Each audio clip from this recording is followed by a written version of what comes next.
Here we go.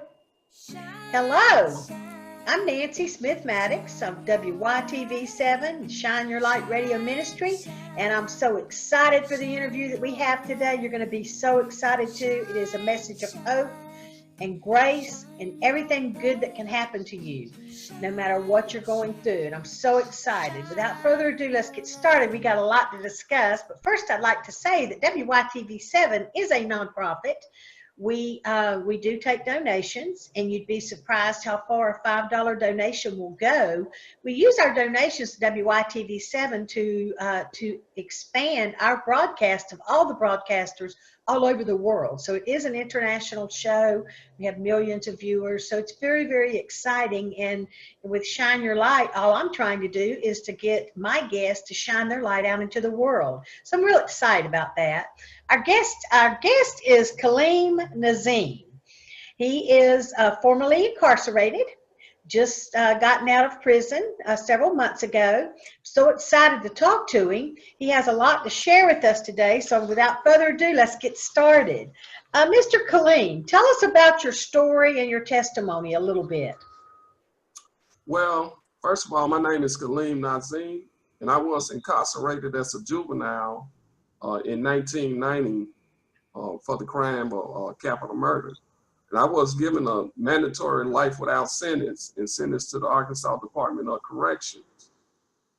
Well, I ultimately did 28 years of incarceration.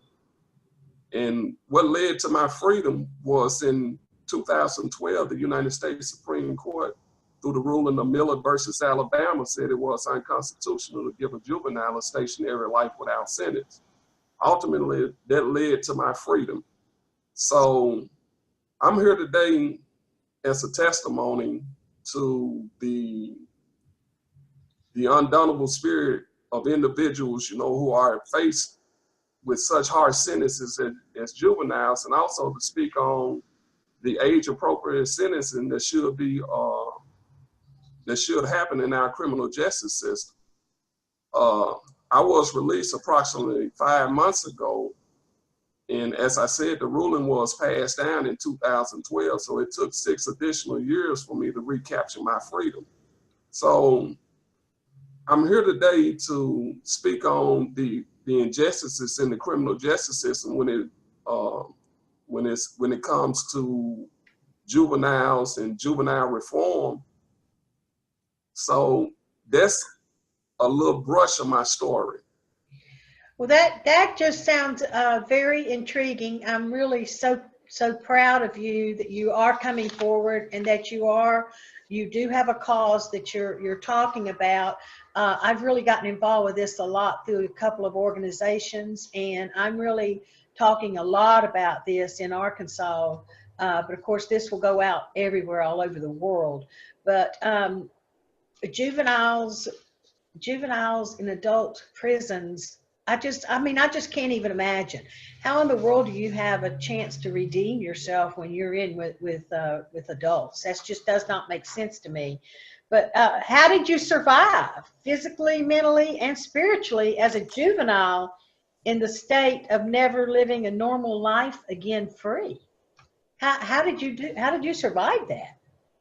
Well, it was a hard journey, and I start by saying, as a juvenile being locked up in an adult facility, your physical well-being is always in the state of jeopardy in one way or another one.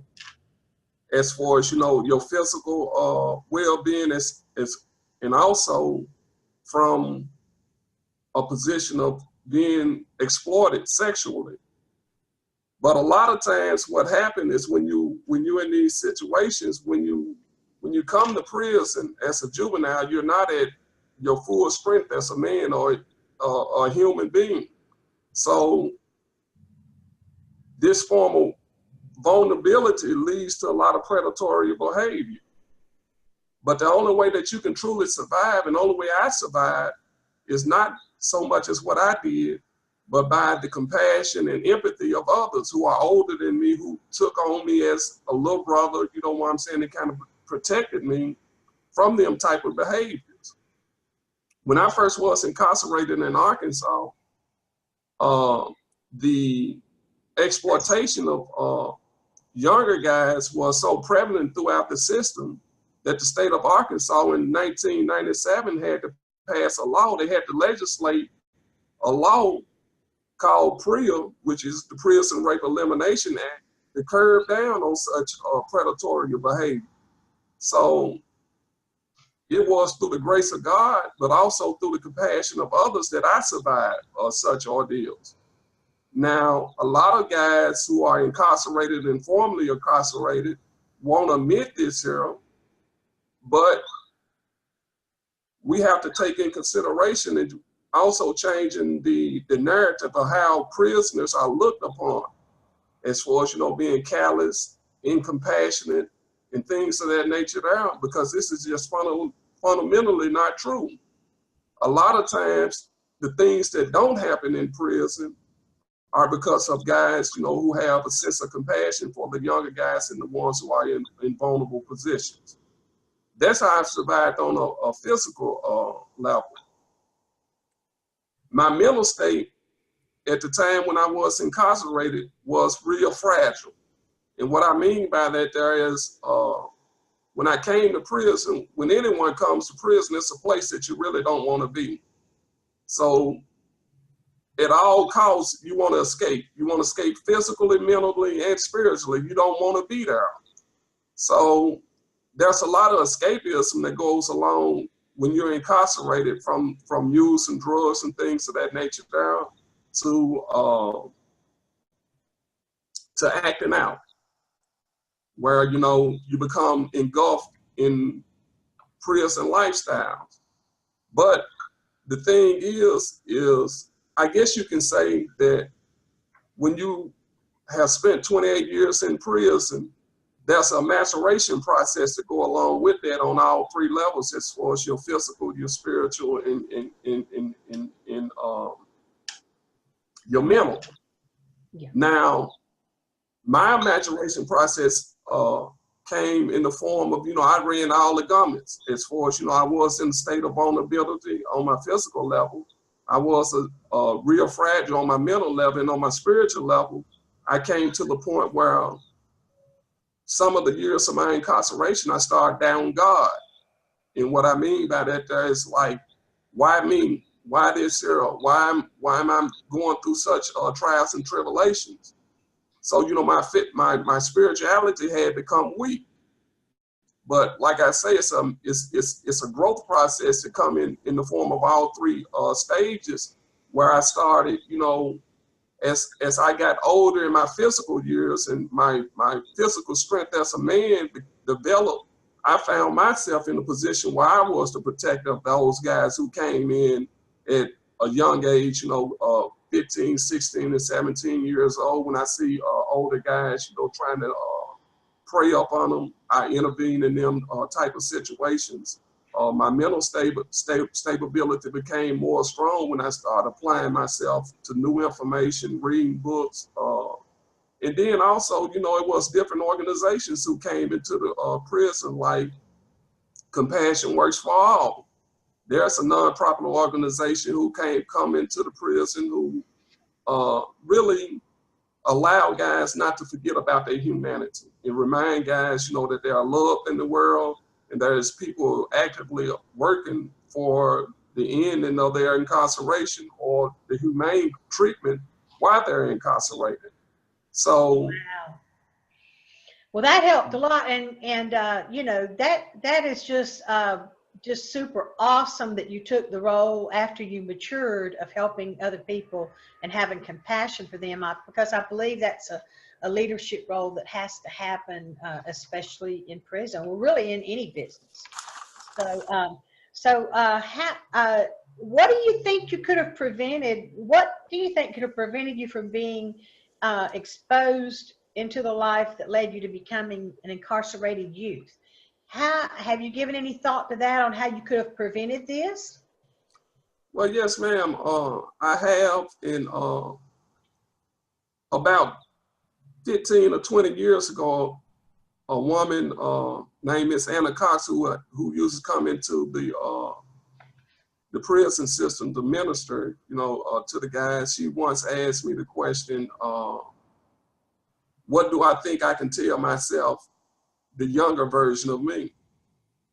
And I had to really ponder on that question, because in answering the question, I had to think about all the information and all the advice that my parents, my grandparents, the patriarchs of the community and the matriarchs of the community used to give me, like stay out of trouble, go to school, and things of that nature.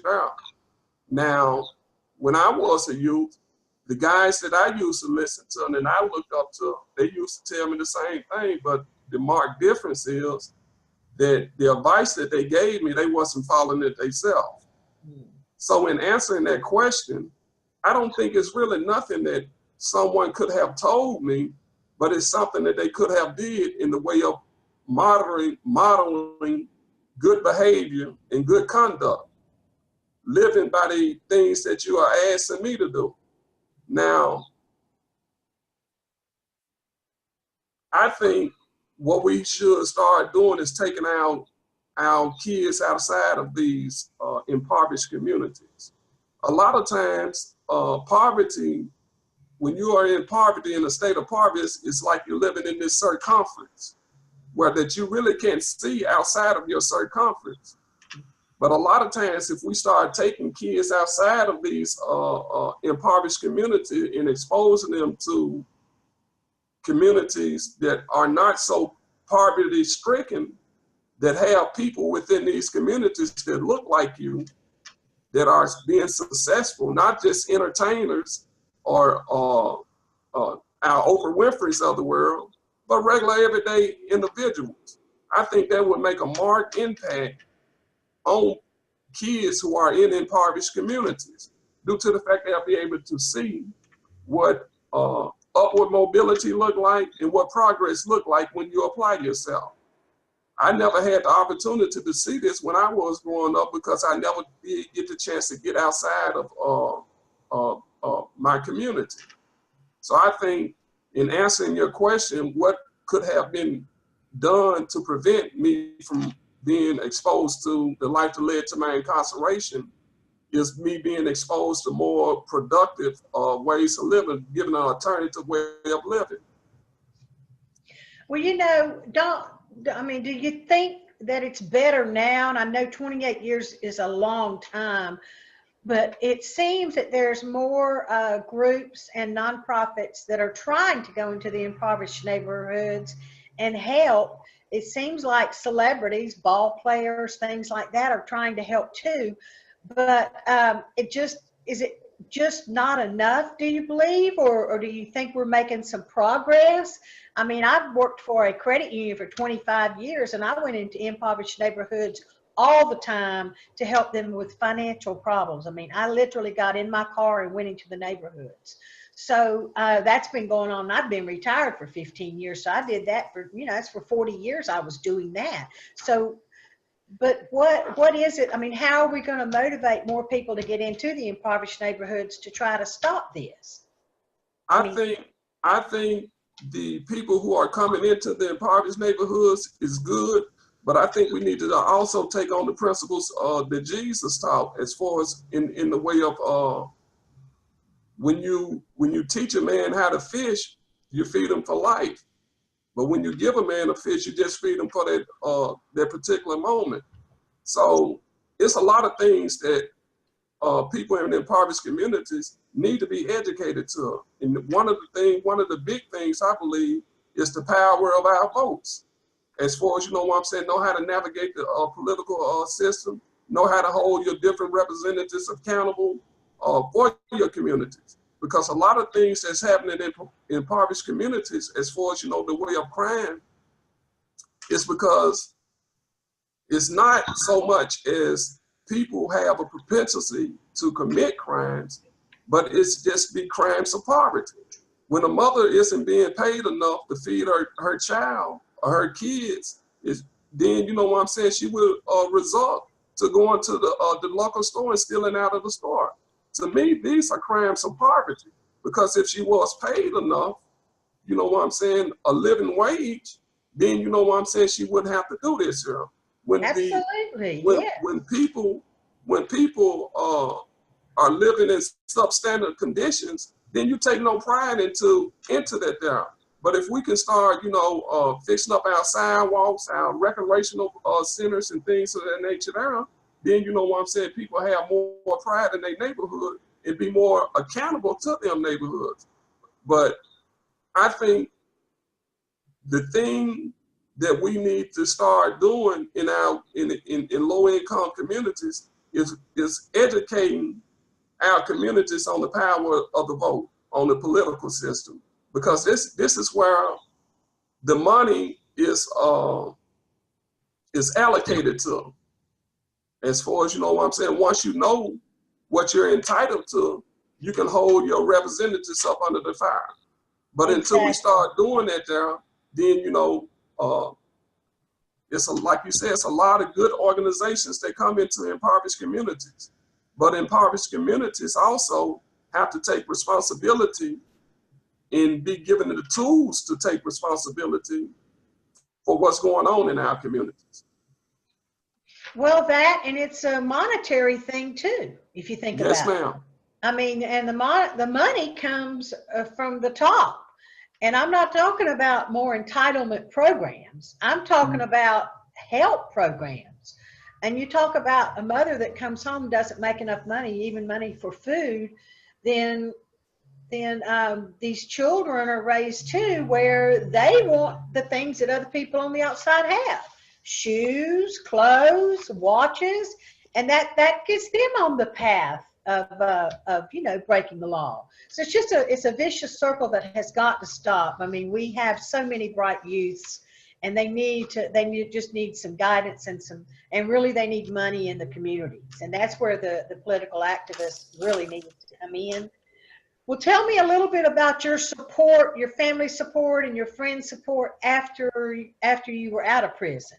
Because I know it must have been very difficult for you to get back into the system, get back into the real world.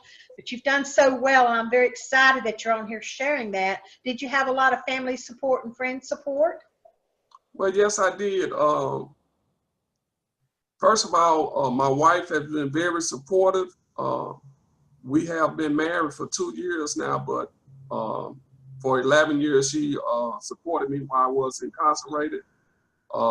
My mother, my brother, different people from organizations that I have met, the Campaign for the Fair Sentences of Youth, who is based out of Washington, D.C., invited me up to Washington just last month and gave me the opportunity to speak on juvenile reform and how age-appropriate sentences for juveniles is very important in trying to abolish the life without sentence for youth throughout the United States. So that organization, that has been very helpful on reintegrating me into society. I have just recently, yesterday, I went to the college campus at ASU Newport and took my placement test, and I will be starting college here on Monday, and my intentions on taking up. Oh, congratulations. That's very, very exciting. Yes, ma'am. It's never too late to get educated. So that's yes, awesome. Ma'am.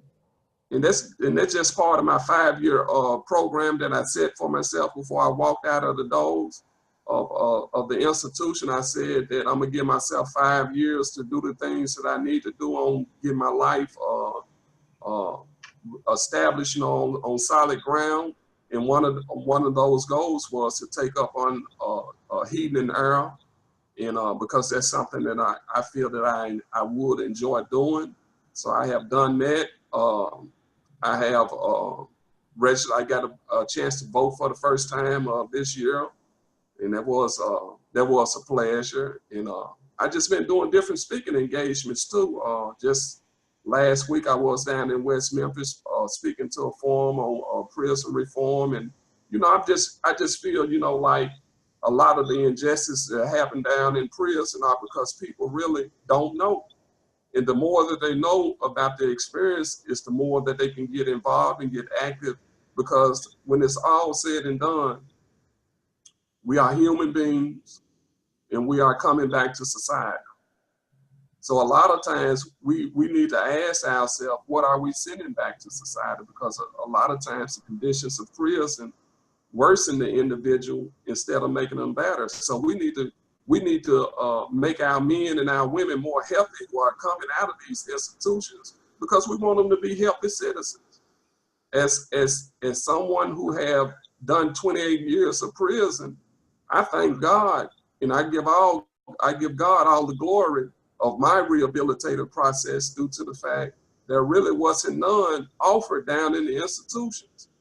That's just like the heating and air program that I have just enrolled in. If I could have got that when I was in prison, then I would have been on a better footing when I got out. But what was that? What was that, Kaleem? Which organization was that? I said the heating and air program that I have registered in now. If I could have gotten that program when I was in prison, I would be on a better footing. But a lot of times when a guy have a life without sentence in the Arkansas Department of Correction, it's all kinds of barriers that's put up saying that you can't get in these different kind of programs. The limited programs that they do have, they will not give them to guys who have a long-term sentence. So for 20 and 30 years, you have guys down there who are just lingering in a state of, for the lack of better words, I say ignorance. But everyone knows, and it's biblical, that it says in Romans 12:2 that it is through the renewing of the mind. And I think, and be not conformed to this world, but be transferred by the renewing of the mind. So what do this biblical principle really mean? To me, what it means is that when you start giving a person new information, then they become a better person. When you start renewing the mind, the renewal of the mind makes a person a better person. But until you do that, then you're just really operating out of old information. So I think it's very imperative that when we are viewing our criminal justice system, not only just to lock people up, but we should also provide some kind of form of renewal to them where they can change their mind so they can change into better individuals. Exactly. Well, it certainly is a difficult transition for you, especially being there for 28 years, but it just sounds like you've done so well. I'm sorry for your incarceration, but it's made you a better person, and it's made you want to help more people and renew people, which is so important. I mean, that's one of the great commands. So I have another question, and then I'll let you talk a little bit about some of your goings on. How do you think mass incarceration affects communities, not just the African American community, but on a full spectrum? Because this is not just an African American problem, although it is a very huge African American problem. It's also a problem for the world. So how do you think mass incarceration affects that? Well, first of all, we got to understand that mass incarceration, when we remove someone from our communities, that it causes a tremendous ripple effect. When looking at mass incarceration, it has such a detrimental effect on low-income communities to the point where the damage has become generational. Statistics show that if one of the parents is incarcerated, there's a higher likelihood that the child will become incarcerated at some point in his life. So when we incarcerate one parent, we also put a negative mark against the child. Mm-hmm. So when you look around institutions in Arkansas, you have fathers and sons who are simultaneously doing time together. Mm. And this isn't a rarity. This in a lot of our communities, you see this here. Mm. But this further weakens the family structure. When we're talking about low-income communities, if the father and the mother is in the household and they're having hard times making ends meet, when you remove either or from that family dynamics, that family structure, it weakens the structure. So the child becomes more susceptible to the things that are going on in the streets. Exactly. Where then it affects the child on a emotional and mental level. Where when you have a parent that is incarcerated, that's a stigma. Where the child can't really process his feelings and talk to anyone about that child, because it's looked down upon in the community. Well, now the child is facing and dealing with emotions that he's not properly able to process, and this leads on to a disrespect for authority and a distrust for the people that's supposed to be in society to protect them, which is the police. Because a lot of children look at the police from the perspective that, well, you are the one that took my family away from me. You are the court system. You are the one that took my family away from me, and things of that nature there. That's how I view it. I speak from personal experience due to the fact when I was 9 years old, my mother was removed from the house with me. She was locked up for approximately 2 months. And me and my brothers and sisters, me and my other 5 siblings, we were left to fend for ourselves. So just that alone shaped my mentality to have a distrust for our criminal justice system, because I always viewed our criminal justice system as an apparatus of the state that removed my mother from me. Wow. So, you know, that's really profound. What you said is that mass incarceration weakens the family structure, and that it's a stigma. So if we could all just imagine a child 9 years old, they can't process this. All they know is that their family's busted up and their father or their mother's gone. They can't process it. They're too young. Their young minds can't absorb it. So they do lean toward whatever mentality that is talked about to them and all. So that's really a profound statement, and that's the real word that we've got to get out, is that we got to break that chain. Basically, we got to stop it. We can't stop it by not incarcerating people, but we can stop it by giving support to the families when someone does get incarcerated. So that's really profound. We only have a few more minutes, Kaleem. So I'd like for you now to talk a little bit about some of your organizations and support that's been given to you and helped you. I want you to get a chance to brag about them a little bit. Okay, then. The first organization that I want to highlight or talk about is Compassion Works for All.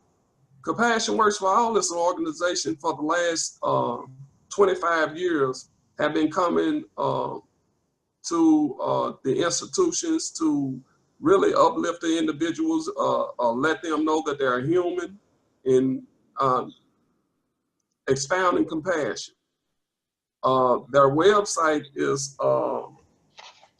www.compassionworksforall.org. And that's www.compassionworksforall.org. And I think they're a nonprofit organization, so they do solicited charitable donations. And I think that's a good organization to start with for those who want to get involved and help, reform our criminal justice system. Another organization that came to me when I was in a state of darkness and allowed me to know that people was working on my behalf on changing the laws to get me free was the Campaign for the Fair Sentences of Youth. And what their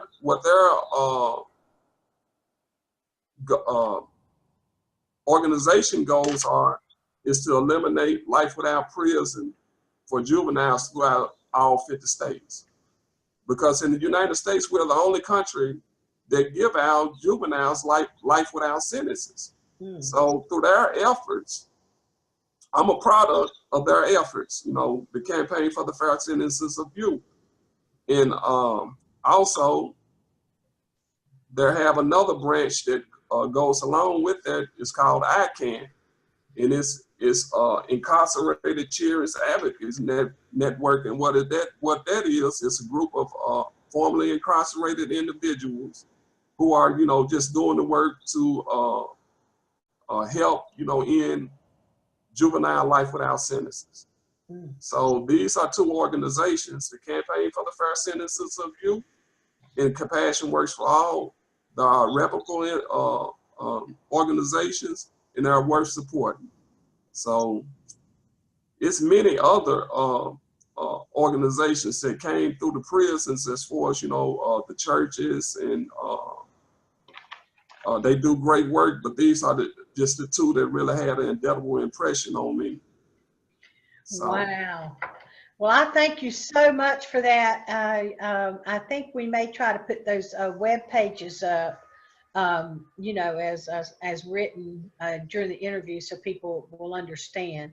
And I thank you so much for your time, and so much for you sharing with us today.